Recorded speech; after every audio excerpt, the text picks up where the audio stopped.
नमस्कार, AB star news देख रहे हैं आप और मैं हूं आपके साथ सोहन सिंह।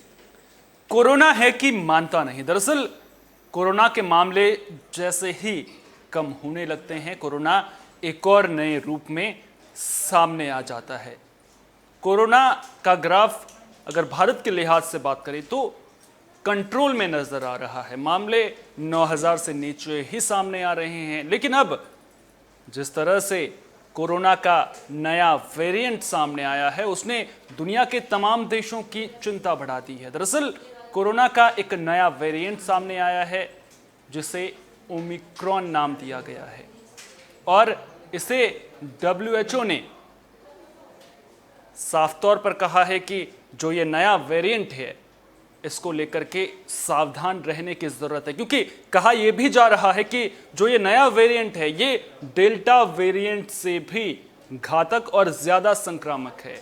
हालांकि अभी इसको लेकर के स्टडीज होंगी, उसके बाद क्या कुछ निकलकर सामने आता है ये देखने वाली बात होगी। लेकिन जिस तरह से वैक्सीन निर्माता कंपनियां इस को लेकर के बयान दे रही हैं, उसको लेकर के सवाल खड़े हो रहे हैं। क्योंकि फाइजर का जिस तरह से बयान सामने आया है, फाइजर ने कहा है कि उन्हें नहीं पता है कि जो ये नया वेरिएंट है उसका मुकाबला करने में फाइजर की वैक्सीन सक्षम है या नहीं।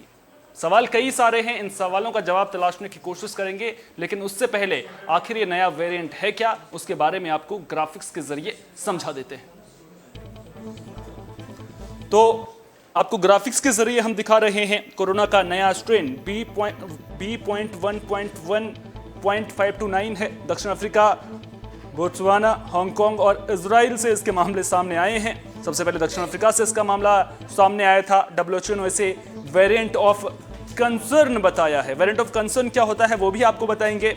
वेरिएंट ऑफ कंसर्न की कैटेगरी में ही डेल्टा वेरिएंट भी था। WHO ने इसे ओमिक्रॉन नाम दिया है। साथ ही 24 नवंबर 2021 को दक्षिण अफ्रीका में इसका पहला मामला सामने आया था। और आपको बता दें कि 9 नवंबर 2021 को टेस्ट के लिए सैंपल जब आए थे तो उससे इसके संक्रमण का पता चला था। पहले के सभी स्ट्रेन से ज्यादा घातक और तेजी से फैलने वाला इसे लगातार बताया जा रहा है। आखिर वेरिएंट ऑफ कंसर्न क्या है उसे आप समझिए। देशों को जीनोम सीक्वेंस को WHO के साथ में साझा करना होगा। WHO को मामलों की रिपोर्ट देनी होगी और इसके अलावा प्रभाव को समझने के लिए आखिर ये वेरिएंट कितना प्रभावी है, किस तरह से इसका असर होता है, उसके लिए जांच करनी होगी। तो वेरिएंट ऑफ कंसर्न की कैटेगरी में इसीलिए इसको डाला गया है। WHO ने इसको लेकर के क्या कहा है वो भी आपको दिखा देते हैं। ट्वीट के जरिए टेड्रोस अधनम घेब्रेयेसस जो डायरेक्टर जनरल हैं WHO के, उन्होंने कहा है कि नया कोविड-19 वेरिएंट ओमिक्रॉन के बड़ी संख्या में म्यूटेशन हैं, जिसमें से कुछ तो काफी चिंताजनक हैं। यानी कि वैक्सीन पर ज्यादा फोकस करना होगा। हमें वैक्सीन को लेकर जागरूक होना होगा, सजग रहना होगा। यह साफ तौर पर WHO के डायरेक्टर जनरल का बयान सामने आया है।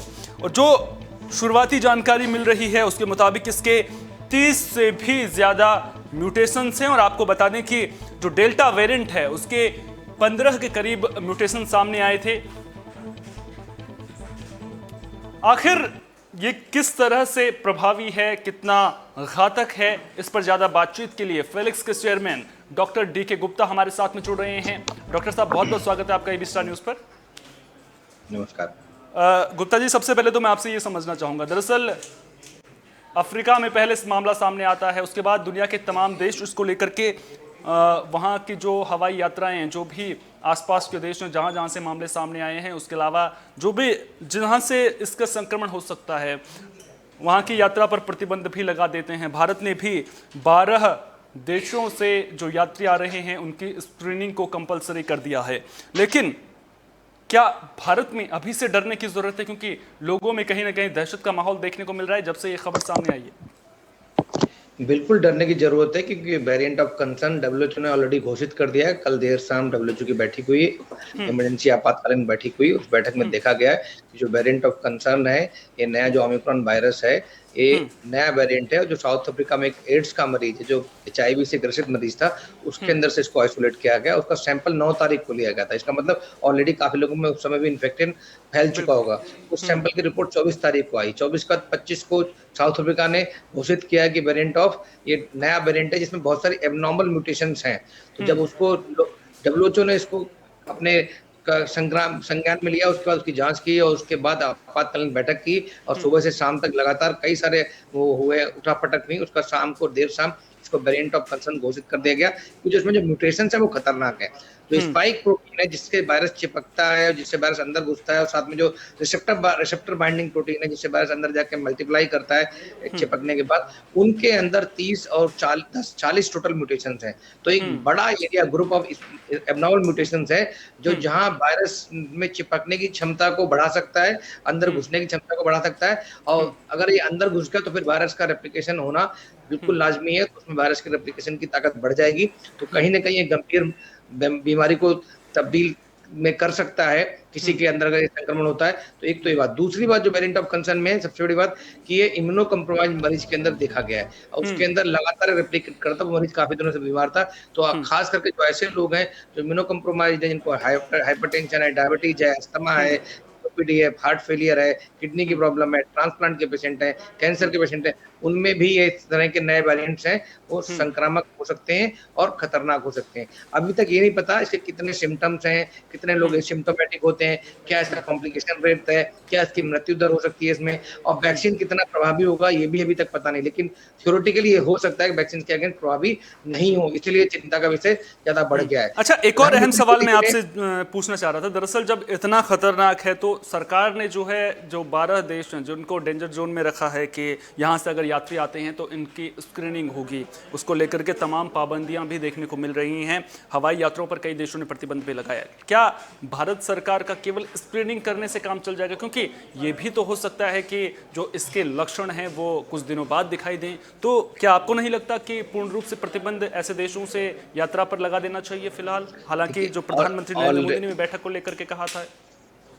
ऑलरेडी जर्मनी ने, यूनाइटेड किंगडम ने, फ्रांस ने, बहुत सारे देशों ने ऑलरेडी, जो साउथ अफ्रीका है और जो उसके आसपास जो अफ्रीकन कंट्रीज हैं जहां जहां से वायरस आइसोलेट हुए, वहां से लोगों ने वहां की यात्राओं पे प्रतिबंध लगा दिया, हवाई यात्राओं पे। दूसरी बात, सरकार ने भी कल एडवाइजरी जारी करी है, भारत सरकार ने, कि जो भी लोग इन देशों से आ रहे हैं उनकी मतलब संक्रमण के लिए उनकी सघन जांच की जाए। बट मैं फिर बता रहा हूँ, वायरस जो ना ऐसे इस जांचों से रुकता नहीं है, तो कहीं ना कहीं हमें कुछ सख्त कदम उठाने पड़ेंगे कि कहीं से भी कोई व्यक्ति आ रहा है, क्योंकि हमें नहीं पता ना कि वायरस अब तक कहां पहुंच चुका है। तो 9 तारीख को आइसोलेट हो चुका था, सैंपल तो ले चुके थे हम लोग, ठीक है, उससे पहले मरीज बीमार था, उससे पहले ट्रांसमिट हो चुका होगा, अब वो लोग कहां कहां जा चुके होंगे तो एक किसी को कुछ नहीं बताया। तो वायरस तो ऑलरेडी सर्कुलेशन में है ग्लोबली, कितने परसेंट है वो जब सर्वेलेंस करेंगे, जेनेटिक सीक्वेंसिंग करेंगे, तब पता चलेगा, या जब बढ़ जाएगा, सडनली सर्ज हो जाएगी, तब पता लगेगा। तो इसलिए हमें कोई भी व्यक्ति किसी भी एयरपोर्ट से, किसी भी पोर्ट से अगर व्यक्ति अब भारत देश में एंटर कर रहा है तो उसकी सघन जांच होनी चाहिए। केवल टेम्परेचर चेक करने से, केवल आरटीपीसीआर से काम नहीं चलेगा। उसकी आरटीपीसीआर टेस्ट हो, एंटीजन टेस्ट हो, टेम्परेचर जांच हो, उसके क्लिनिकल साइन सिम्टम्स की जांच होनी चाहिए, उसका उसको क्वारंटाइन में रखना चाहिए, और क्वारंटाइन के दौरान ही उसकी आरटीपीसीआर टेस्ट दोबारा होके उसकी जेनेटिक सीक्वेंसिंग, जीनोम सीक्वेंसिंग जरूर होनी चाहिए, तभी हमें पता लगा कितने का वेरिएंट है। बिकॉज देश में अभी तक सिर्फ 10 लैब है जहाँ पे ये सुविधा उपलब्ध है। तो हमें इन लोगों पे बहुत सघन कार्यवाही करनी पड़ेगी, सघन जांच करनी पड़ेगी, बड़ी सख्ती से हमें अपने पोर्ट्स पे ध्यान देना पड़ेगा, एयरपोर्ट्स पे, तभी जाके हम कंट्रोल कर सकते हैं। ठीक है, ये जो मापदंड है, जो पाबंदियों का दौर है, वो कहीं ना कहीं एक बार फिर से लौटता हुआ दिखाई दे रहा है, क्योंकि जिस तरह से ये जो नया वेरिएंट है वो बेहद खतरनाक बताया जा रहा है। एक और अहम सवाल मैं आपसे जानना चाहूँगा, इसका जवाब जो है जनता, आखिर जो लोग हैं वो जानना चाहते हैं कि दरअसल ये कहा जा रहा है, जिस तरह से आपने भी कहा, कि जो वैक्सीन है वो शायद असरदार ना हो। यानी कि अब हालांकि अमेरिका की एक कंपनी है, मैं नाम भूल रहा हूं, उसने ये भी कहा है कि वो इससे निपटने के लिए फाइजर ने तो जो कहा है, एक नई कंपनी है, उसने ये कहा है कि हम इससे निपटने के लिए, इसके असर को कम करने के लिए हम जो है वैक्सीन बनाएंगे। लेकिन देखिए, लोगों के मन में जो सवाल जाता है ना, इसको लेकर के लोगों के मन में ये सवाल जाता है कि अब हम वैक्सीन क्यों लगाएं जब ये कारगर नहीं हो रही। कई तरह के लोगों के मन में सवाल आते हैं। तो जब इस तरह का माहौल रहता है, जब इस तरह से कोई नया वेरिएंट सामने आता है, तो लोग क्या करें? लोगों को लेकर के कहीं ना कहीं सतर्कता बरतनी जो है वो बेहद जरूरी हो जाती है। इसके अलावा और ऐसे कौन से कदम हैं जो लोगों को इस दौरान उठाने चाहिए? क्योंकि हम देखते हैं कि कई बार लोग पैनिक भी हो जाती हैं ऐसी सिचुएशन में। देखिए, बिल्कुल बहुत अच्छा सवाल है आपका। वैक्सीन लगवाना तो ज़रूरी है, जो भी अवेलेबल वैक्सीन उसको आप तुरंत लगवाएँ, क्योंकि अभी ये नहीं पता वैक्सीन कितने % इफ़ेक्टिव है, कितने % उसकी एफ़िकेसी है। हो सकता है वैक्सीन की एफ़िकेसी जैसे 70-80% थी, हो सकता है कम होकर 40% रह जाए, पर still vaccine will be effective, थोड़ा बहुत इफ़ेक्टिव रहेगा ही। तो अभी पर जो हमारे पास उपलब्ध वैक्सीन है उसको तुरंत लगवाना चाहिए। दूसरी बात, जो सबसे बड़ा सोशल वैक्सीन है, जिसमें हमें कोविड एप्रोप्रिएट बिहेवियर का पालन करना है, मास्क लगाना है, फिजिकल डिस्टेंसिंग करनी है, सोशल डिस्टेंसिंग करनी है, हाथ को बार-बार धोना है, नाक, मुँह को बार-बार नहीं छूना है, भीड़-भाड़ वाले इलाकों में नहीं जाना है। इन चीज़ों का हम दोबारा से पालन करें, चूँकि हम लोग ऑलरेडी बहुत सारा सेलिब्रेशन कर चुके हैं। लोगों ने मास्क पहनना बंद कर दिया है, लोगों ने भीड़-भाड़ वाले इलाकों में जाना शुरू कर दिया है। तो इन सब चीज़ों पे हमें दोबारा सतर्कता बरतनी चाहिए। ध्यान रखना चाहिए सरकार को भी और जनता को भी कि हम ऐसे कोई कदम ना उठाएँ जिससे हमारे देश को हानि हो, हमारे जनमानस की हानि हो। वो जब ही रोकी जा सकती है जब हम कोविड एप्रोप्रिएट या सोशल वैक्सीन का पालन करते हैं और साथ में वैक्सीन जो उपलब्ध है, उसका वैक्सीन ज़रूर लगवाएँ, क्योंकि अभी कुछ पता नहीं। इसके वजह से वैक्सीन को लेट ना करें।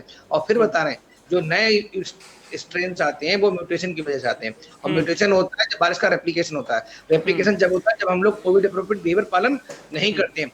लेकिन ज़रूरी नहीं है। भारत में यही तो देखने को मिलता है ना। अब जैसे ही कोरोना का असर कम होने लगता है, केसेस कम होने लगते हैं, सरकार पाबंदियों का पहरा हटाती है, तो आप अभी मेट्रो में चले जाइए, वहां पर आपको भीड़ मिलेगी। आप घर से बाहर निकलिए, आपको भीड़ मिलेगी। लेकिन लोग पालन नहीं करते हैं। तो कहीं ना कहीं जो जनता का जो जिम्मेदारियां होती हैं जनता की, उन जिम्मेदारियों को जनता को समझना होगा, क्योंकि जब तक जनता नहीं समझेगी सरकार कुछ भी नहीं कर पाएगी।